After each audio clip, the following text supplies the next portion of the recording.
और वहाँ हमारे लोकप्रिय प्रत्याशी श्री देवेश कांत जी, जो गोरिया कोठी विधानसभा से हमारे लोकप्रिय प्रत्याशी हैं, और वहाँ मंचासीन सभी वरिष्ठ नेतागण, साथ में गोरिया कोठी में दूर दूर से आए हुए बड़ी संख्या में मेरे देवी और सज्जनों, मीडिया के साथी, मेरी बहुत इच्छा थी कि मैं गोरिया कोठी पहुंचूं, आप सब लोगों के साथ बातचीत करूं और सीधी बात में आपके साथ चुनाव के बारे में चर्चा करूं।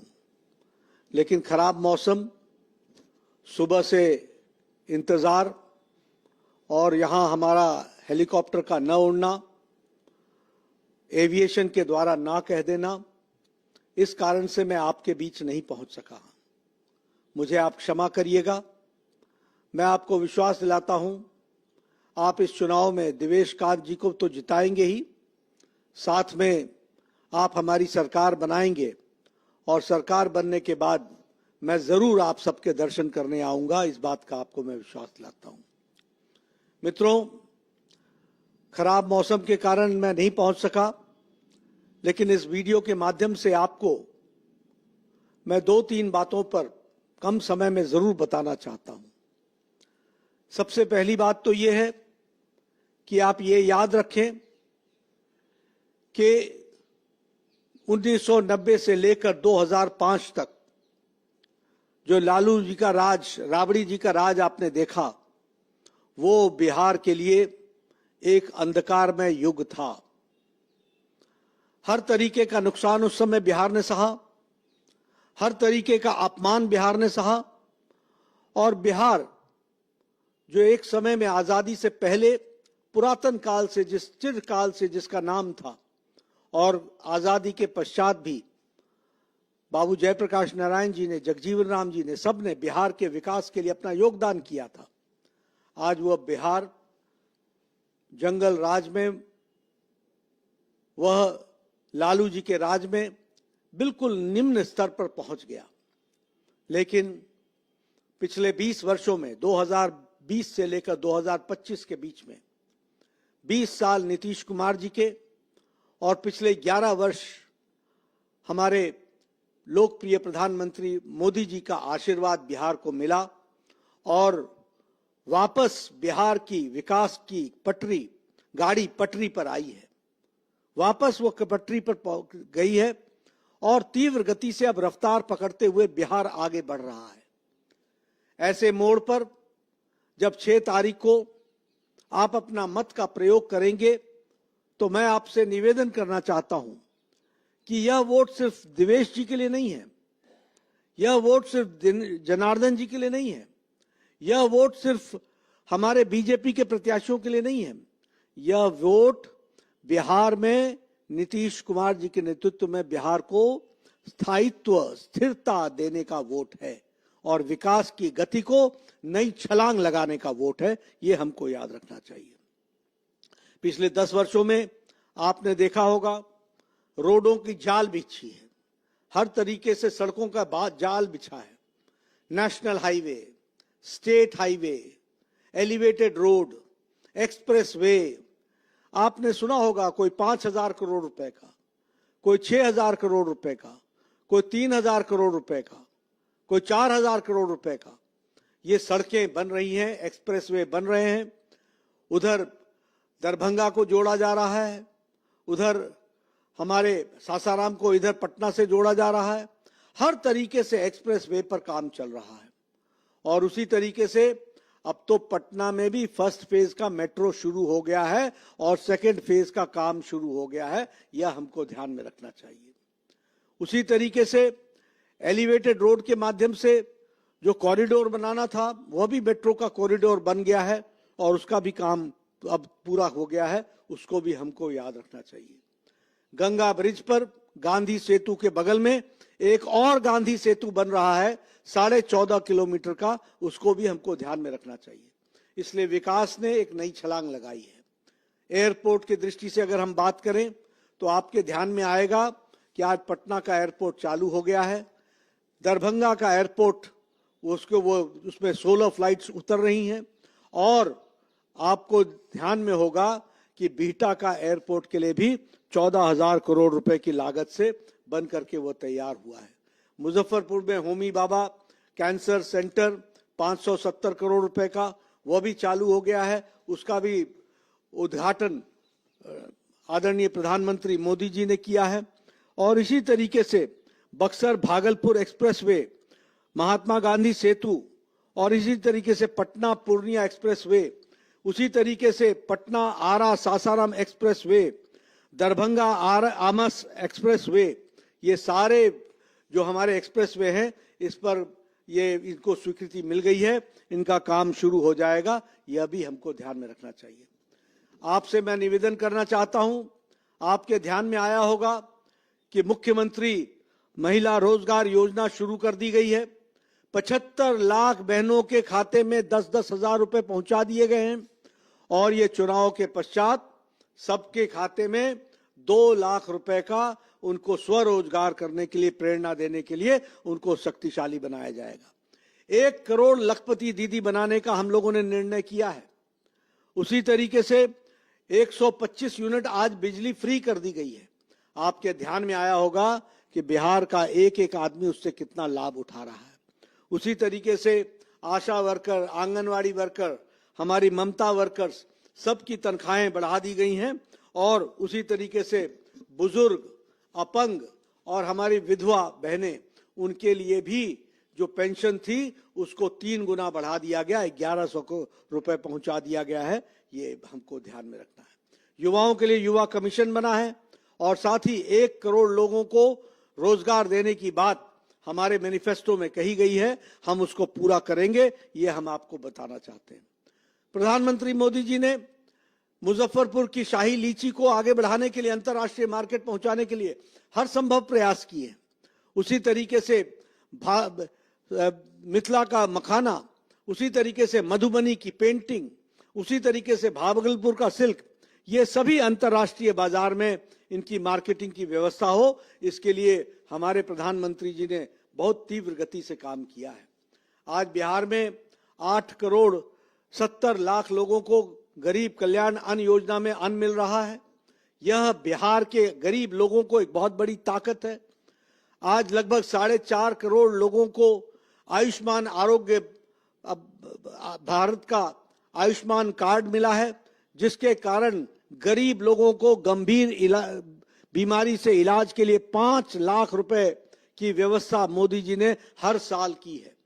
किसान सम्मान निधि में भी बड़ी संख्या में लोग, हमारे 86 लाख किसानों को 2,000 रुपए प्रति तीसरे माह देने का तय किया और 6,000 रुपए साल का तय किया। और अब कल हम लोगों ने तय किया है कि ये 6,000 कर्पूरी ठाकुर सम्मान निधि के तहत 9,000 कर दिया जाएगा। इसके विकास के साथ जोड़ने का काम हुआ है। हम जहां तक उज्ज्वला योजना है, 1 करोड़ 16 लाख लोगों को गैस का कनेक्शन दिया गया है। इसी तरीके से हर जल नल, हर घर नल, इसमें 1 करोड़ 60 लाख लोगों के घरों में नल से पानी पहुंचाने का प्रयास किया गया है। और मुझे खुशी है कि जब मैं यहां आया हूं तो गोठी के हमारे बीजेपी के प्रत्याशी दिवेश कांत सिंह जी, जो वर्तमान में एमएलए हैं और जिन्होंने बहुत अच्छे काम 72 के आसपास इन्होंने सड़कों का जाल बिछाने का काम किया है। और सड़कें बसंतपुर में, गोरिया कोठी में, लकड़ी नाभीगंज में, इन सब ब्लॉक्स में इन्होंने इस काम को पूरा किया है।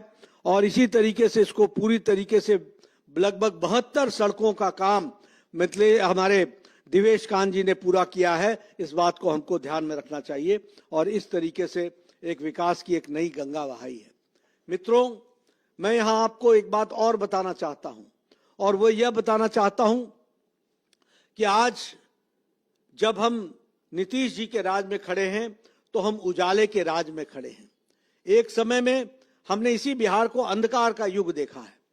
अपहरण को और घोटालों का हमने साम्राज्य देखा है।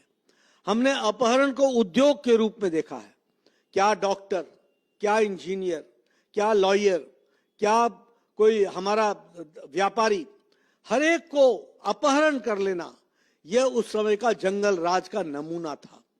और सबसे दुख की बात यह है कि बड़े बड़े लोगों का अपहरण करना और फिर फिरौती के लिए मोटी रकम मांगना, और सबसे दुख की बात यह है कि मोटी रकम की, फिरौती की रकम की जो बातचीत होती थी, जो उसमें से तय होता था, वो तय होने का स्थान सत्ता का गलियारा होता था, मंत्रियों का निवास होता था, मुख्यमंत्रियों का निवास होता था। इसको हमको समझना चाहिए।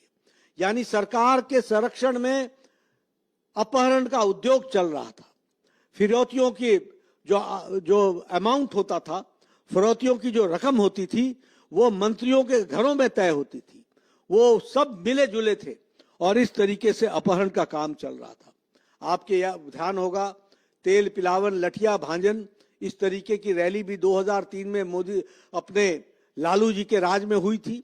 और उस रैली में एक दहशत का वातावरण सारे प्रदेश में बनाया गया। पटना की सड़कों पर खुलेआम लाठी भांजी गई ताकि लोगों में खौफ पैदा हो सके, डर पैदा हो सके, और लालू उसी जंगल राज को आगे चलाना चाहते थे। आज हमको याद करना चाहिए वो आईएएस, जो आईएएस बीबी विश्वास था, जिसकी पत्नी के साथ हर तरीके का दुष्कर्म हुआ, और उस दुष्कर्म और रेप के बाद उसके साथ जिस तरीके से केस भी नहीं लगा और जिस तरीके से आरजेडी के नेताओं को बचाने का प्रयास हुआ, ये जीता जागता जंगल राज का प्रमाण है, जिसको हमको समझना चाहिए। आज हम आपसे गोरिया कोठी के लोगों से बात कर रहे हैं। आपको सीवान में और सारे उस क्षेत्र में आपको याद होगा कि शहाबुद्दीन का कैसा खौफ था। शहाबुद्दीन वही व्यक्ति है जिसने वहां पर हर तरीके का आतंक मचाया था। और आज भी याद रखिएगा कि यह आतंक में अभी भी जो उसका आतंक है, आज आरजेडी बदली नहीं है। उसने शहाबुद्दीन के बेटे ओसामा को टिकट देकर के यह बता दिया है कि शहाबुद्दीन के किए हुए कार्यकलापों पर ही वो चाहते हैं कि सीवान चले। आप तय कीजिएगा कि क्या ऐसे लोगों को आगे लाने देना है? क्या ऐसे लोग ही बिहार में आगे आएंगे? और इसलिए अगर इनको घर पे बैठाना है तो देवेश कांत को चुनाव जिताना होगा। मैं याद दिलाना चाहता हूं, हमारे चंदा बाबू, जिनके 2 बेटों पर एसिड फेंक करके उनको चिमनी में डाल दिया था, ये दिन याद रखना चाहिए। और इसके बाद ये खौफनाक मंजर के बाद जिस तरीके से एसपी को शहाबुद्दीन ने भगाया था और जिस तरीके से उसको रगेदा गया था, ये भी हमको याद रखना चाहिए कि इस तरीके की परिस्थिति खड़ी की गई। ओंकार मल जो है, उनकी हत्या की गई, और वो बीजेपी के कार्यकर्ता थे, और उनकी हत्या करने का कारण सिर्फ एक था कि उन्होंने अपने छत पर भारतीय जनता पार्टी का झंडा लगाया था। और इस तरीके से उन्होंने इस काम को इस तरीके से उन्होंने इन घटनाओं में अपने आप को जोड़ा था। मैं आपको बताना चाहता हूं कि जंगल राज और गुंडा राज, इसको याद रखिएगा, और इसको याद रखिएगा तभी आपको नीतीश कुमार जी के उजाले का राज और विकास का राज, सुशासन का राज याद आएगा कि किस तरीके से हम विकास की ओर आगे बढ़े। मैं लालू जी के बारे में एक बात और बता देना चाहता हूं। यह परिवार बिहार का सबसे भ्रष्टम परिवार है। चारा घोटाला, अलकतरा घोटाला, नौकरी के बदले जमीन का घोटाला, एक पर एक घोटाला किया हुआ है। और आरजेडी का मतलब और कुछ नहीं होता, आर फॉर रंगदारी, जे फॉर जंगल राज और डी फॉर दादागिरी। आरजेडी का मतलब होता है रंगदारी, जंगल राज और दादागिरी, यही आरजेडी का मतलब होता है। इसको आपको ध्यान में रखना चाहिए। और मैं ये भी कहना चाहूंगा कि ये भ्रष्टम परिवार, लालू यादव सजा याफ्ता हैं, लालू यादव बेल पर हैं, राबड़ी देवी बेल पर है, तेजस्वी यादव बेल पर है, मीसा यादव बेल पर है, सारा परिवार बेल पर है। और इन लोगों को घर पे बैठाने की आवश्यकता है और भारतीय जनता पार्टी के देवेश कांत को काम दे करके उनको विकास के साथ जोड़ने की आवश्यकता है। मुझे पूरा विश्वास है कि आप इसको पूरा करेंगे और पूरी ताकत के साथ आप सफलता दिलाएंगे। मैं ज्यादा समय न लेता हुआ आपको इन्हीं शब्दों के साथ बहुत बहुत धन्यवाद देता हूं और क्षमा मांगता हूं कि चाहते हुए भी मौसम खराब होने के कारण मैं आप तक नहीं पहुंच सका। मेरी आवाज आप तक पहुंची है। आप जरूर मेरी बातों पर ध्यान दें और निश्चित रूप से देवेश कांत जी को चुनाव जिताएं। इन्हीं शब्दों के साथ बहुत बहुत धन्यवाद।